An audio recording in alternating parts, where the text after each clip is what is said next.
उत्तर भारत में प्रचंड ठंड पड़ रही है। दिल्ली समेत उत्तर भारत में कोहरे के साथ आज सुबह की शुरुआत हुई है। पंजाब में शीतलहर पड़ रही है तो हिमाचल प्रदेश में भी बर्फीली हवाओं से लोगों को परेशानी हो रही है। हिमाचल प्रदेश के केलोंग और किन्नौर के कल्पा में पारा काफी नीचे लुढ़क चुका है।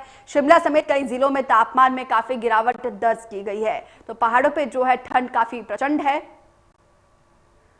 और जिसका जायजा लिया हमारे संवाददाता ने।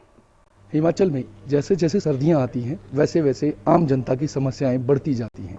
अगर हम बात करें बिजली विभाग की तो जैसे ही सर्दियां आती हैं बिजली विभाग की समस्याएं भी खासी बढ़ जाती हैं। मैं थोड़ा सा दिखाना चाहूँगा कि किस तरह से जो बिजली, इस वक्त हम खड़े हैं 132 केवी के ग्रिड में, जहां पर ये पूरे हिमाचल को जो सप्लाई है बिजली की वो जाती है।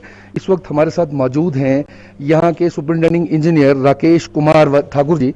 आइए इनसे बात करते हैं कि किस तरह की समस्याएं जो हैं वो आम जनता को, इनके डिपार्टमेंट को आती हैं, क्योंकि जैसे सर्दियां बढ़ती हैं लोड बढ़ता है और दिन रात जो है उन्हें काम करना पड़ता है। तो किस तरह से, ठाकुर साहब पहले नमस्कार आपका। नमस्कार सर। पहले ये बताइए कि आपकी जो सर्दियों के कारण जो समस्याएं हैं वो किस तरह की समस्याएं यूजुअली आपके पास आती हैं?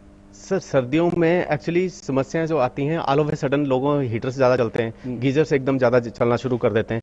दूसरी चीज़ें अनप्लान्ड एकदम लोड आ जाता है, पर उसके लिए हमारा हर साल का सिस्टम है तो इसलिए हम तैयार भी होते हैं, पहले से इवेंचुअलिटी के लिए तैयार होते हैं कि नॉर्मल में हमारी जो रिक्वायरमेंट है विंटर्स में रिक्वायरमेंट ऑलमोस्ट डबल हो जाती है एकदम। अगर से कहीं से लोगों की घरों में जो रिक्वायरमेंट है, बिल भी देखोगे लोगों के तो एवरेज बिल जो है हर कंज्यूमर का बिल जो है दुगना आ जाता है सर्दियों में। जैसे बर्फबारी भी होती है और तेज जो बरसात भी, उस वक्त आप लोग कैसे मेंटेन करते हैं? सर हमारी लाइनें वैसे तो उसी के लिए डिजाइन होती है, क्योंकि बर्फ के फैक्टर्स भी हम लेके चलते हैं, स्नो के फैक्टर्स जो वेट है कैलकुलेशंस हमारी उसी तरह से होती है कि टेक्निकली डिजाइन ऐसा होता है कि उनको बर्फ से फर्क नहीं पड़ेगा और विंड से भी कोई फर्क नहीं पड़ेगा। विंड और उसके लिए डिजाइन प्रॉपरली होती है। पर कई बार आपकी बात ठीक है, क्योंकि राइट ऑफ वे और दूसरे कंस्ट्रेंट्स की वजह से हमें दिक्कत आती है कि लोग अपना घर बनाने लगते हैं। तो जैसा हमारा डिजाइन होता, किसी ने स्टे थोड़ी सी निकाल दी बीच से, वो हो सकता है स्किप हो जाए, तो तब एक्चुअली बर्फ में वो पोल गिरने का डर रहता है। या सबसे ज्यादा जो नुकसान होता है हमें बर्फ में, हमारी लाइनों की कैपेबिलिटी का तो प्रॉब्लम नहीं है क्योंकि डिजाइन प्रॉपर है, पर पेड़ गिरते हैं सबसे ज्यादा।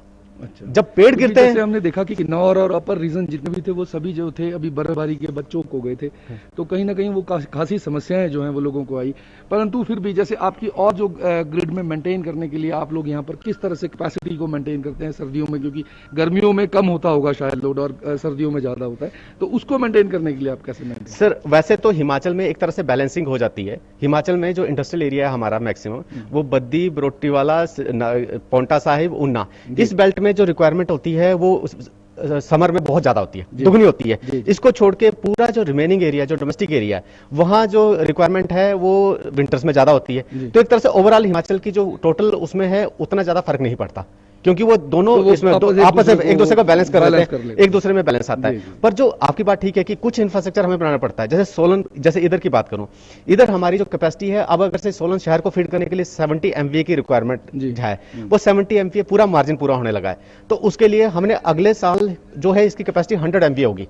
30 MVA का आप देखोगे यहाँ काम भी चला है, काम चल रहा है। ये 30 MVA जो है ये मार्च में ट्रांसफॉर्मर हमारा आ रहा है, मार्च में आ रहा है और इसकी कमीशनिंग जो है हमारी जो है जून में हो जाएगी। तो अगले साल और अगले इवन मैं बोलूं नेक्स्ट 10 ईयर्स के लिए जो हमारी कैपेसिटी है वो इस एरिया को फीड करने के लिए सफिशिएंट होगी। सिमिलरली सब जगह काम चले होंगे, जैसे इधर काम चला है इसी तरह बद्दी में भी काम चले हैं, डिफरेंट लोकेशंस पे काम चले हुए, हमारे हर लोकेशंस पे काम चले हुए हैं सर। तो आपने देखा कि किस तरह से जो आम समस्याएं हैं वो रहती हैं और उनका निदान करने के लिए भी डिपार्टमेंट जो है वो तत्पर रहता है। हमारे साथ एक और मौजूद हैं यहाँ पर, एक इनके जेई हैं, जूनियर इंजीनियर हैं यहाँ पर, जो ग्रिड की देखभाल करते हैं। आइए इनसे बात करते हैं कि किस तरह की आपको, किस तरह की यहाँ पर मैनुअल वर्क करने के लिए किस तरह की समस्याएं आती हैं सर्दियों में खास तौर पर? सर्दियों में तो जब लोड बढ़ जाता है, टेम्परेचर जो है माइनस में चल जाता है, तो रात को किस तरह से काम करते हैं आप लोग, क्योंकि आपकी ड्यूटी तो शायद 24/7 होती है? जी। रात को कोई इक्विपमेंट डैमेज हो जाता है तो हमारे को उसको रात को इंस्टॉल करना पड़ता है और उसको सारे अरेंजमेंट करना पड़ते हैं उसमें जिस टाइप के जो बिजली को रिस्टोर करने के लिए। तो आपने देखा कि हिमाचल में कई बार बिजली विभाग को दिन रात काम करना पड़ता है, क्योंकि सर्दियों के चलते खासी मुशक्कत जो है वो बिजली विभाग को करनी पड़ती है। सोलन से अनुराग शर्मा, इंडिया।